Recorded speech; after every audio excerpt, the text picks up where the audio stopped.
Welcome back to the deep dive. Today we are immersing ourselves in, well, a political earthquake that just happened with staggering speed in South Asia. We're talking about the crisis in Nepal in September 2025.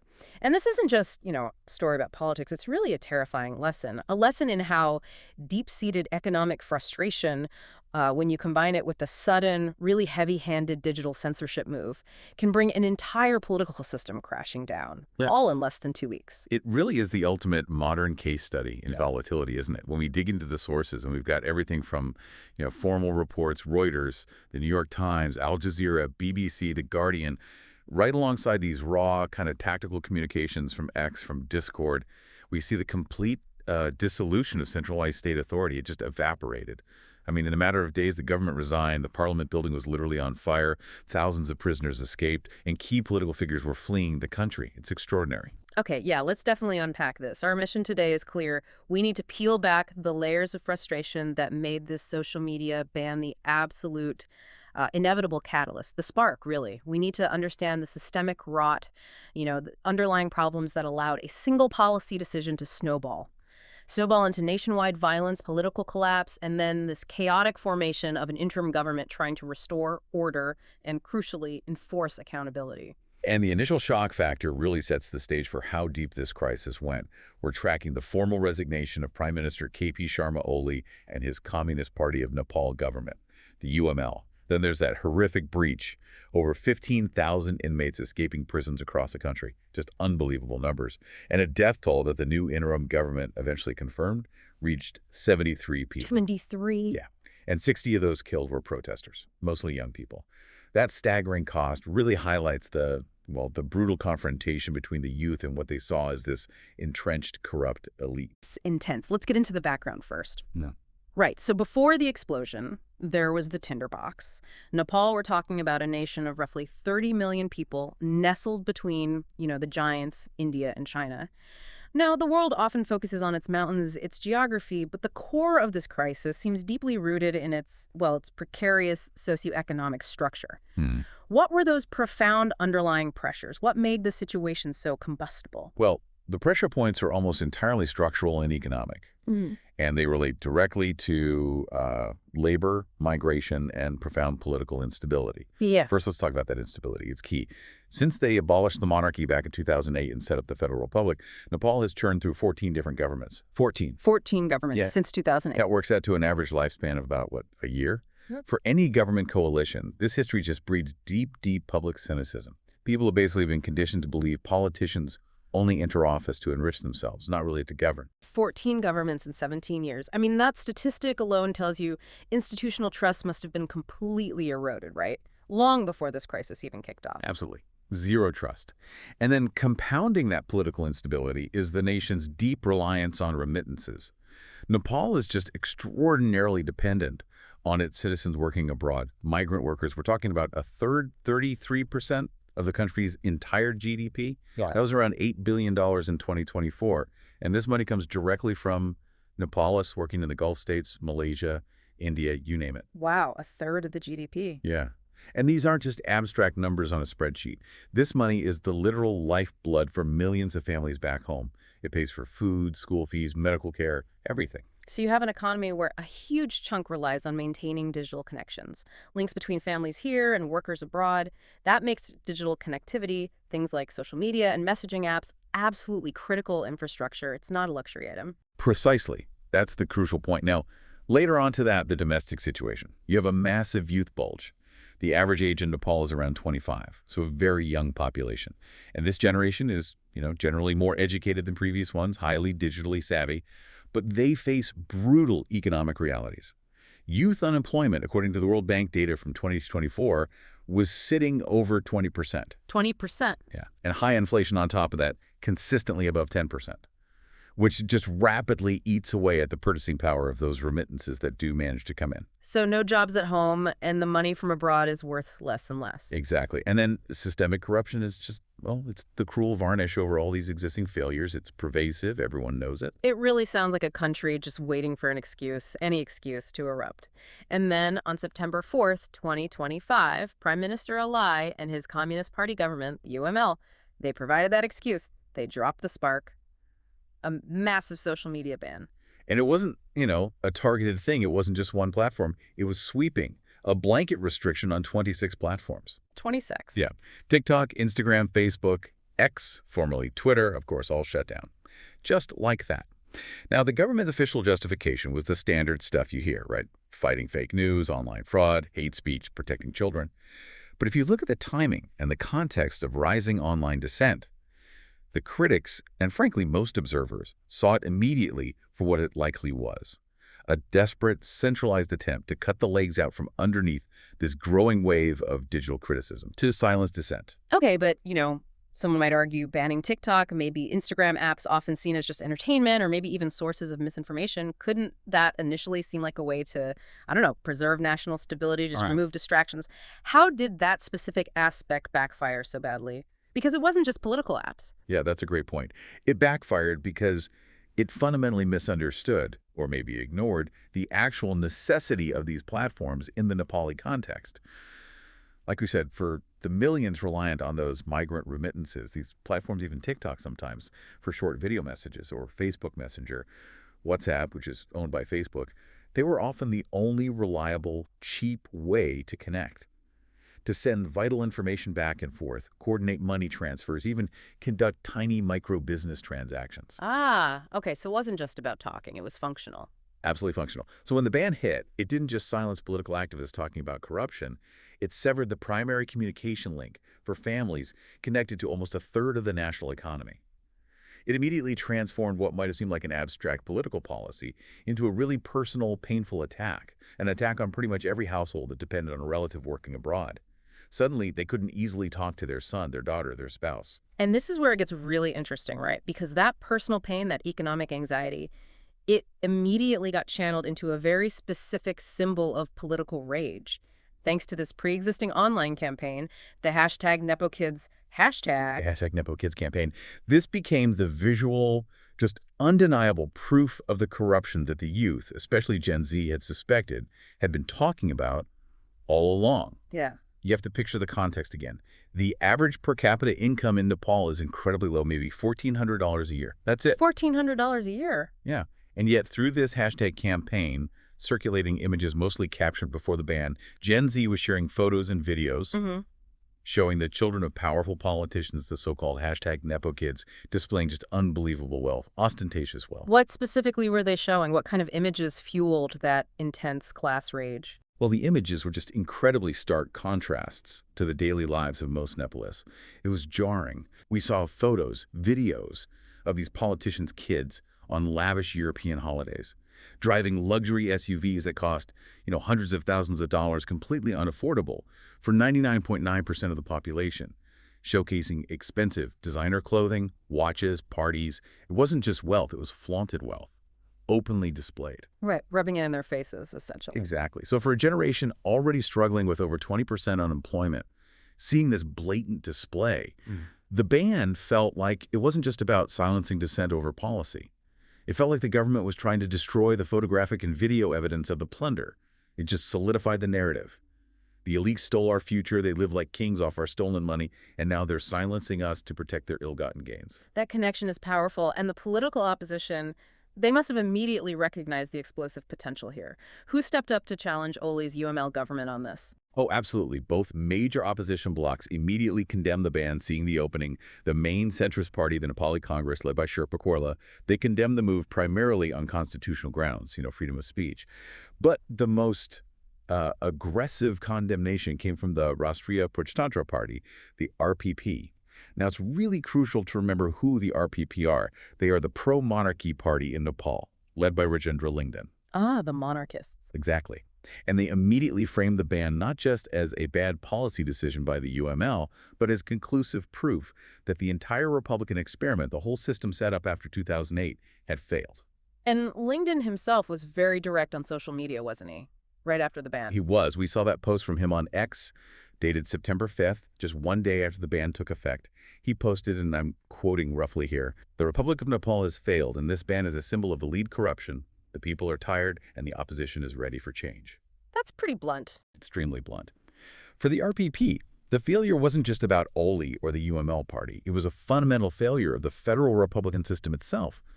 They were directly suggesting that only returning to a unifying monarch could restore stability and finally end this cycle of corruption that plagued all the political parties.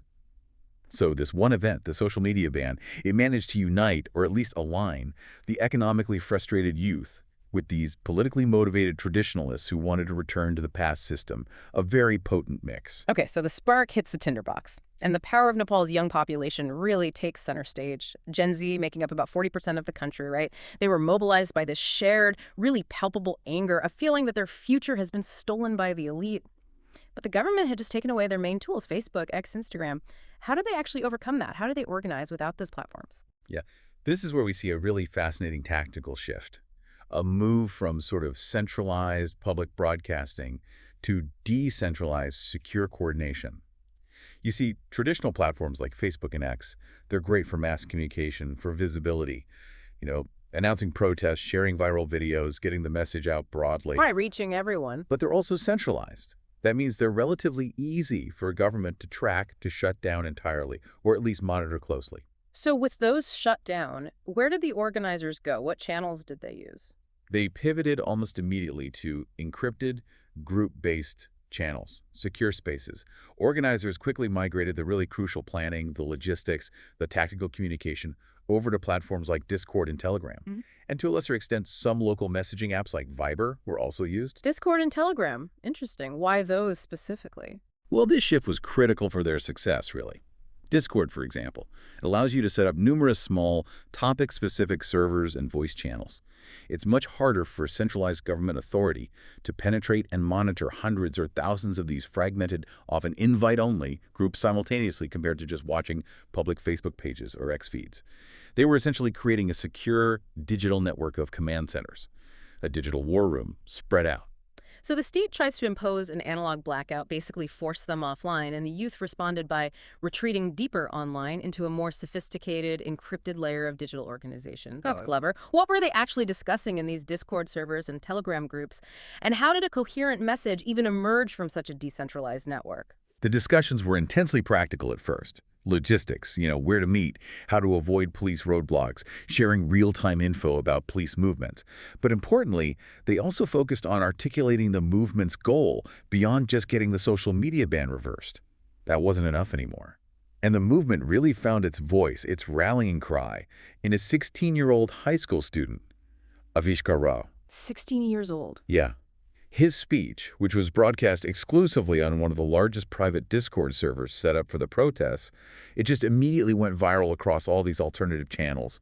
People were sharing audio clips, transcripts. What was the core message of Ra's speech? What made it resonate so powerfully with so many young people? He essentially delivered the movement's raw manifesto. He tapped right into that feeling of betrayal. He demanded justice for a generation, as he put it, robbed of opportunity. He specifically called the media ban just a distraction tactic by the corrupt elite. And then he delivered the line that became the slogan. It is real corruption that needs to be burned. Burned. That's strong language. Incredibly strong. And that quote, it moved the goalpost entirely. It went way beyond just asking for policy reform or lifting the ban. It signaled a clear intent to actually dismantle the structures of corruption itself.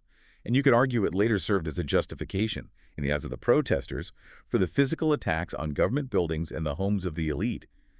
That sentiment was incredibly powerful, spread like wildfire through Discord and Telegram, and it instantly legitimized the violence that was about to come. And this level of coordination, even happening on these hidden channels, it was becoming evident even to outside observers, right? People tracking the few remaining open digital breadcrumbs. Absolutely. You saw hints of it. That X post we found in the sources from September 6th, it really captured the moment. Someone tweeted something like, Gen Z in Nepal are now using Discord to decide the country's future crazy. Hashtag Nepal protests, hashtag Gen's uprising. So it wasn't just being seen as protest planning anymore. There was this growing perception, both inside and outside Nepal, that the youth were actually establishing an alternative, maybe even more legitimate, form of political assembly online. A digital parliament, almost. Okay, so they're organized, they have a voice, they have a clear target. Corruption. Despite some initial peaceful marches, sources mention things like street concerts, painting anti-corruption murals. The police crackdown seemed almost inevitable, given the government's stance. And by September 8th, the situation turned violent. Really violent. Yeah, the peaceful phase, it lasted a few days, but it ended abruptly on the 8th. That's when police intervened forcefully in Kathmandu. They started as usual with tear gas to disperse the crowds, but the sources we have, including major international outlets, indicate the escalation to using live ammunition, direct gunfire, was frighteningly fast. Live fire on protesters. Yes. The BBC reported the very next day, September 9th, that police firing into the crowds in Kathmandu had killed 19 people. 19 dead. And the report specifically mentioned that the victims included students, young people, even children. This was the absolute critical tipping point. When the state turns guns on its own protesting youth, especially children, the social contract is just completely severed. It's gone. And subsequent retaliatory violence from the protesters becomes almost guaranteed. It's an accelerant like no other. The political reaction to those deaths must have been immediate and furious. It was. The Nepali Congress immediately branded it a state massacre. Strong words. And the RPP, the monarchists, they seized on it immediately too, arguing that the Federal Republic, by murdering its own children in the streets, had lost any shred of legitimacy it ever had. But the chaos, the sheer instability was magnified exponentially that very same day, September 8th, by something completely unexpected, something unprecedented. The collapse of physical security across the country. The mass prison breaks. The prison breaks. This detail sometimes gets lost in the shuffle of the political upheaval, but the scale was just staggering. 15,000 escaped prisoners. Is that figure accurate? That's the figure reported consistently across multiple sources, including the Hindu. Over 15,000 inmates broke out, not from one prison, but from 24 different prisons across Nepal. 24 prisons breached. It just speaks volumes about the complete systemic failure of the state's basic functions. Security just evaporated.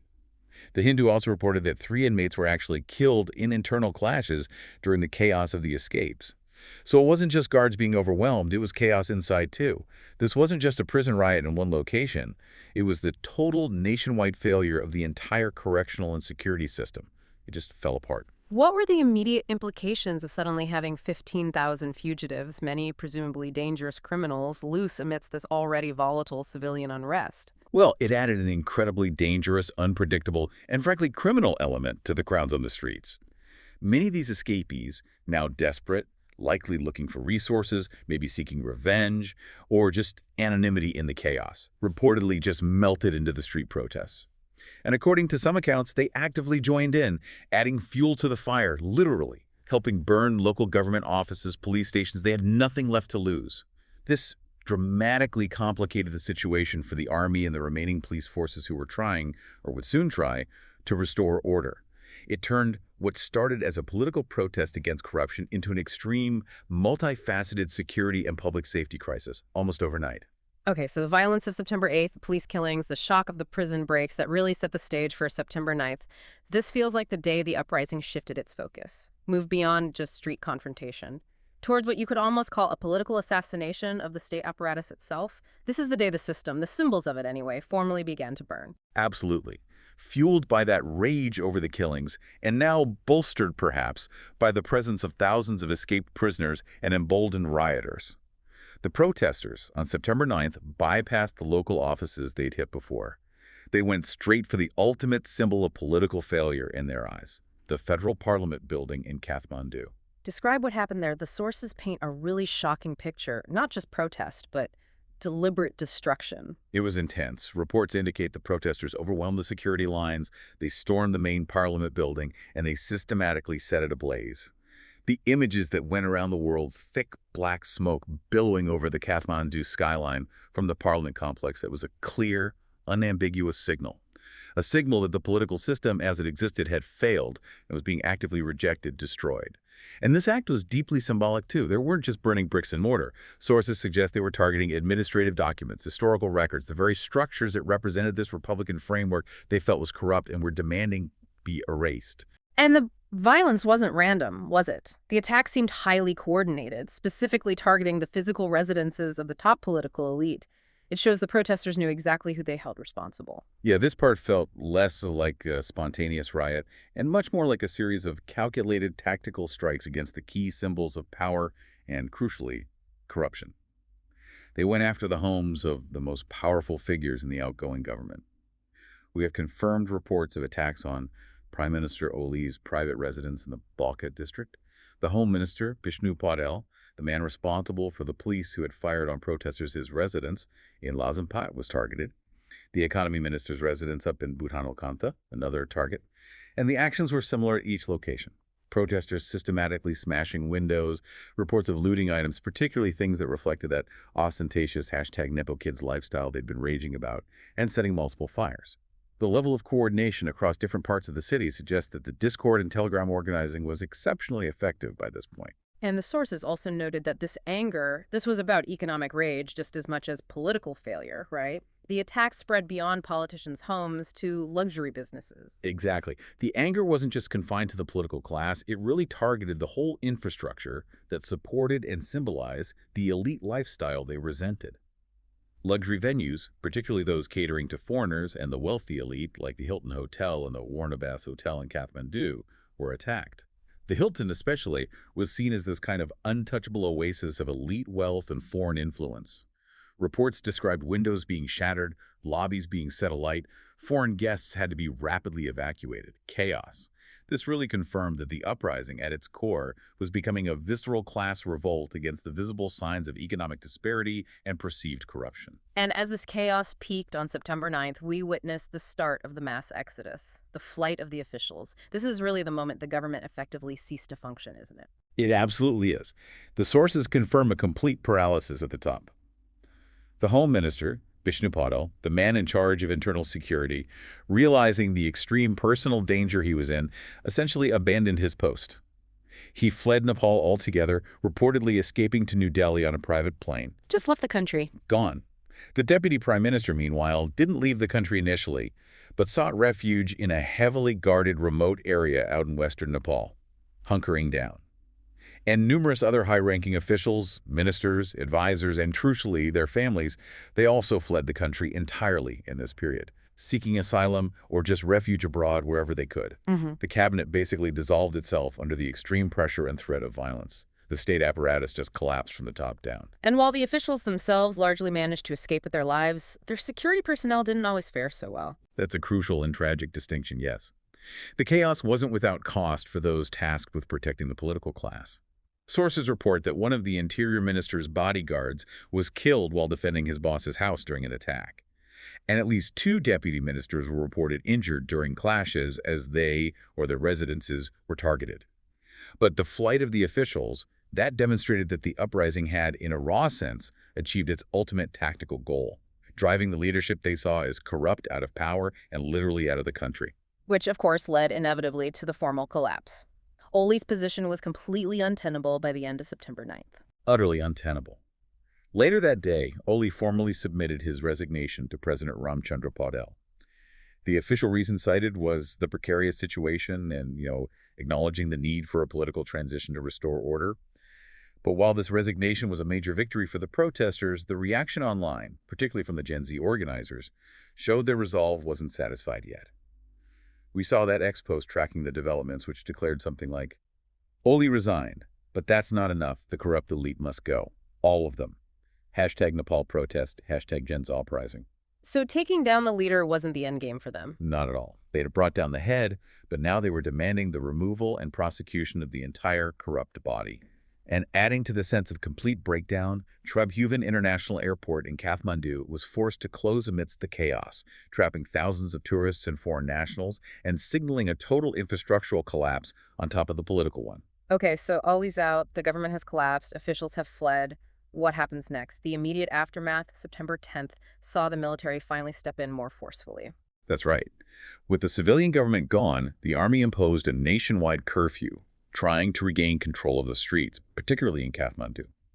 But even with soldiers deploying, the protest movement, or at least elements of it, continued lashing out. The anger hadn't dissipated just because Oli resigned. They kept targeting symbols of the established political infrastructure that they blamed for the corruption. We saw reports of CPN-UML party offices, Oli's party, being burned in Kathmandu. The offices of the Maoist Center Party were attacked in Pokhara. Government vehicles continued to be torched. So the violence sputtered on for a bit. It did. The chaos was being contained by the army, slowly, but the underlying anti-establishment sentiment remained incredibly volatile, still violent, and the initial official death toll being reported around this time Mostly young protesters had climbed to 34. But amidst this, the speed of the political solution was actually quite remarkable, wasn't it? It reflects how deep the crisis was and the urgent need for someone credible to manage a transition. By September 12th, just 3 days after Oli resigned, Nepal had a new interim leader. Yes.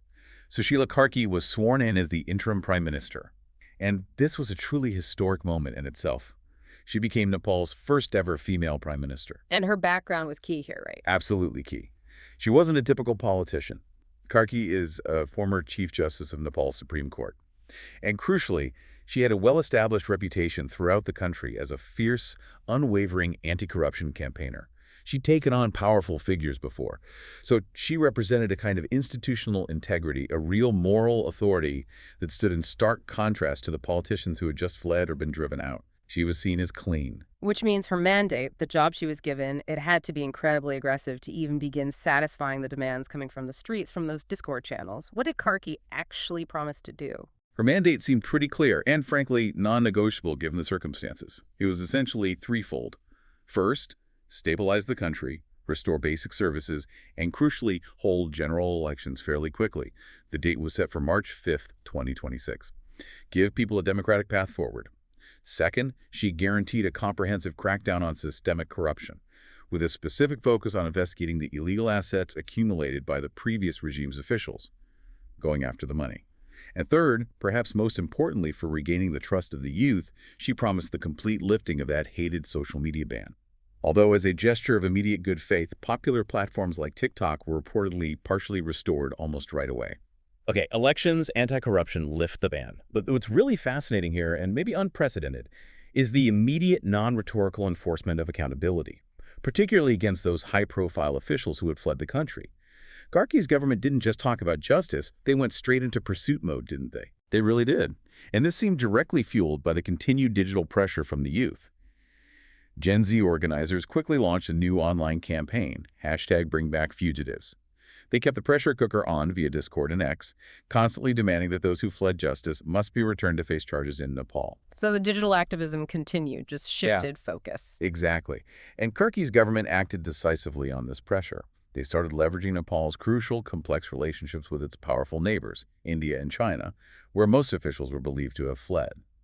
We can only assume intense diplomatic negotiations happened, perhaps involving Interpol notices or extradition requests, essentially making it clear these fugitives weren't welcome. Let's trace that timeline of repatriation. It really demonstrates this potential new model of transnational justice being forced by a domestic uprising. It happened so fast. The timeline is incredibly rapid, almost dizzying.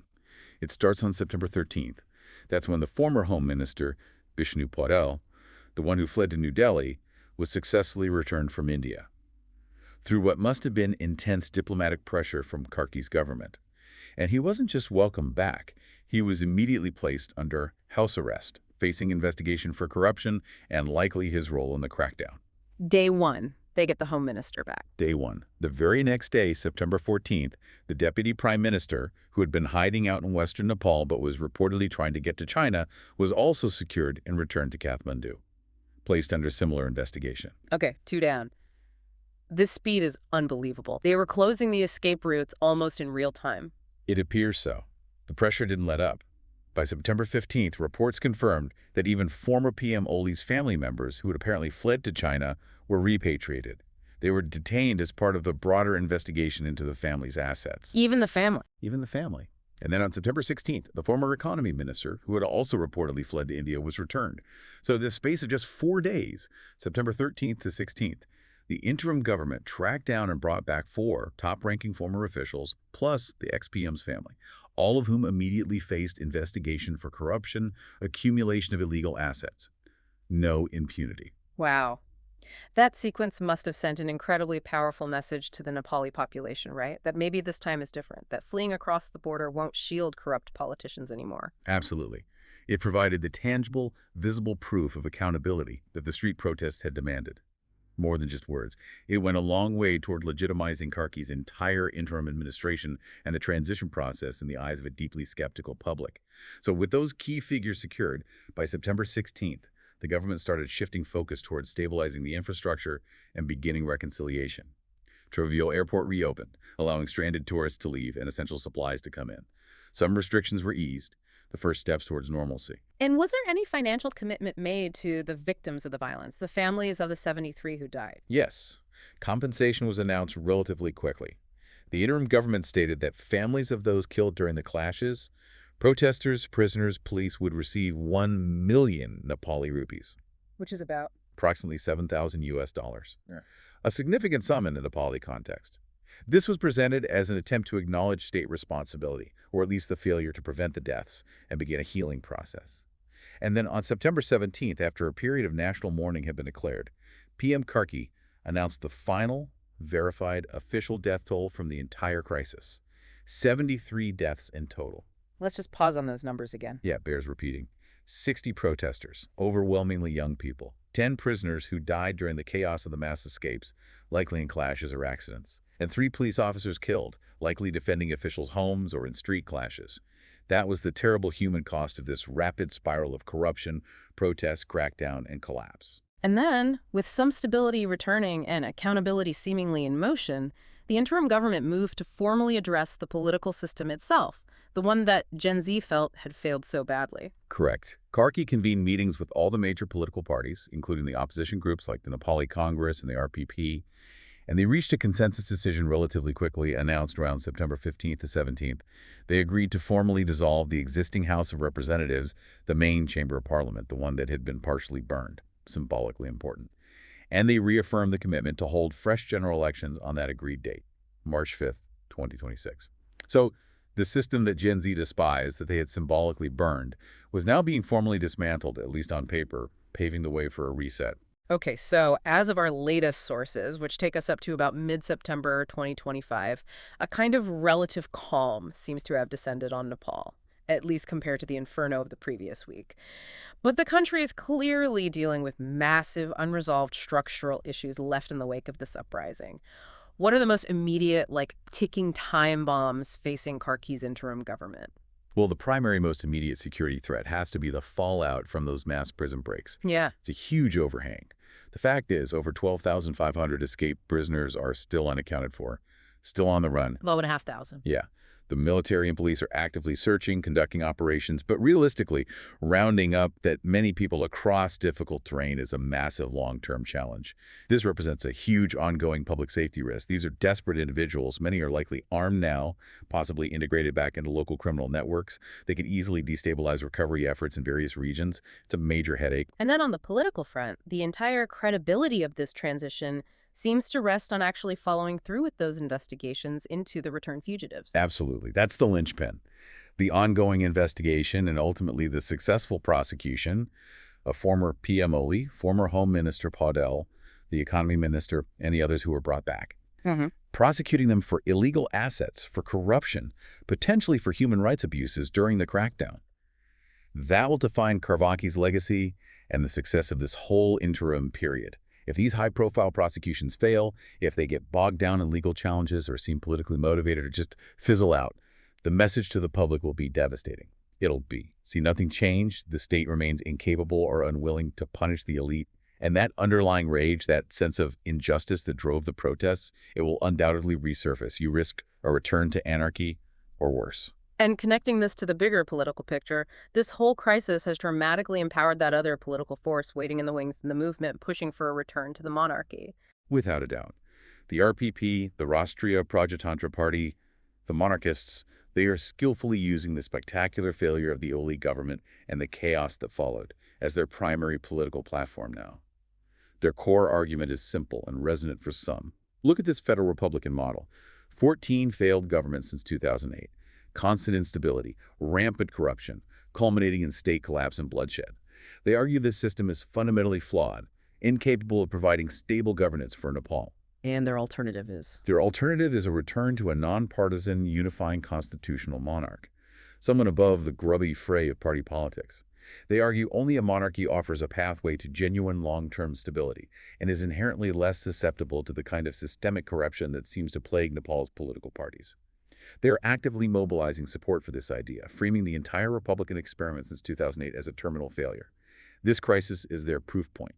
And given Nepal's really strategic location, sandwiched between India and China, This kind of instability immediately draws international attention, doesn't it? What were the foreign policy ripple effects? Oh, definitely. Nepal's stability, or lack thereof, is always viewed as critical for the broader South Asian regional balance. It's a sensitive buffer state. Hmm. So perhaps unsurprisingly, both India and China moved very quickly to offer diplomatic support to Sushila Karki's interim government. They recognized that stability, any stability, was paramount. The last thing either of those major powers wants is a completely anarchic, failed state on their border. So they backed the transition, likely playing key roles in pressuring the fugitives to return too. The United Nations also weighed in, calling for a full, independent investigation into the high death toll, particularly the actions of the police during the suppression of the protests, highlighting the international concern over potential human rights abuses. And what about the original digital organizers, the Gen Z activists who kicked this whole thing off on Discord and Telegram? The sources suggest they didn't just pack up and go home after Oli resigned. They seem to have shifted their focus from the streets more towards policy and oversight.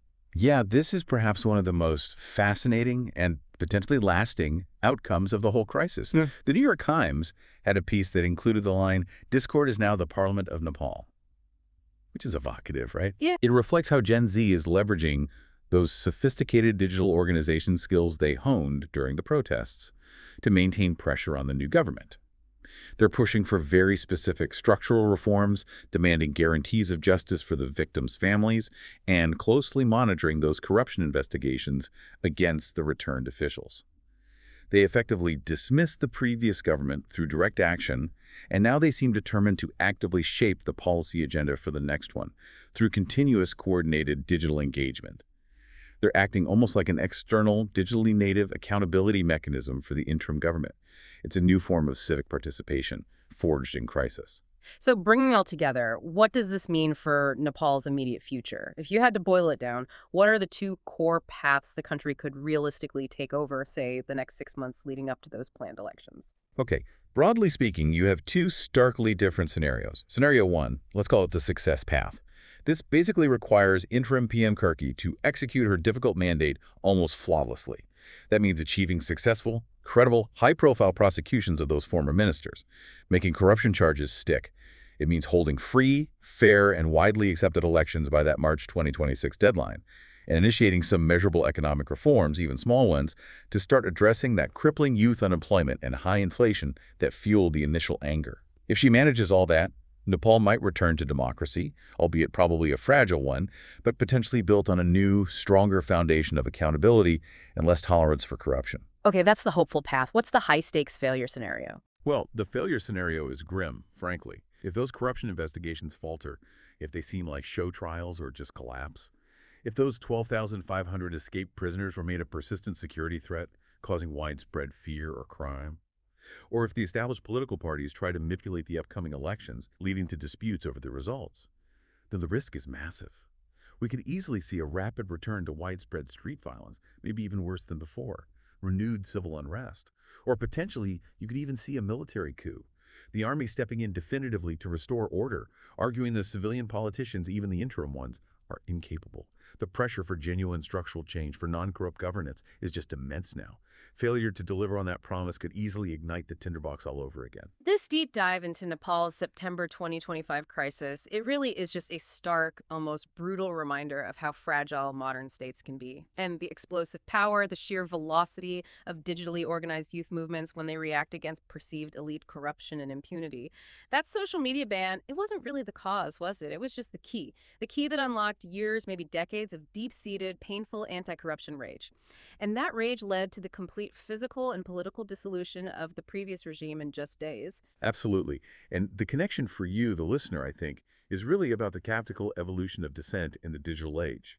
What happened in Kathmandu shows pretty clearly that traditional top-down media control is no longer the reliable choke point it once was for authoritarian-leaning governments. When faced with that kind of analog censorship, a tech-savvy youth population like Nepal's Gen Z can rapidly pivot. They can shift to encrypted, decentralized channels like Discord in this case, and achieve levels of coordination, tactical planning, and sustained pressure that a centralized state security apparatus simply cannot easily track, penetrate, or contain anymore. The game has changed. Which leads us to a really provocative final thought for you to consider. Given the unprecedented speed and apparent effectiveness with which accountability was enforced here specifically through that intense diplomatic pressure, likely driven by Karkhai's government and the digital activists, to repatriate fugitive officials, does Nepal's experience, this whole chaotic episode, actually suggest a potential new template?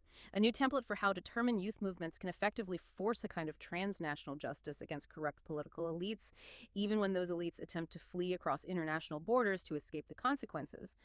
Is this repeatable?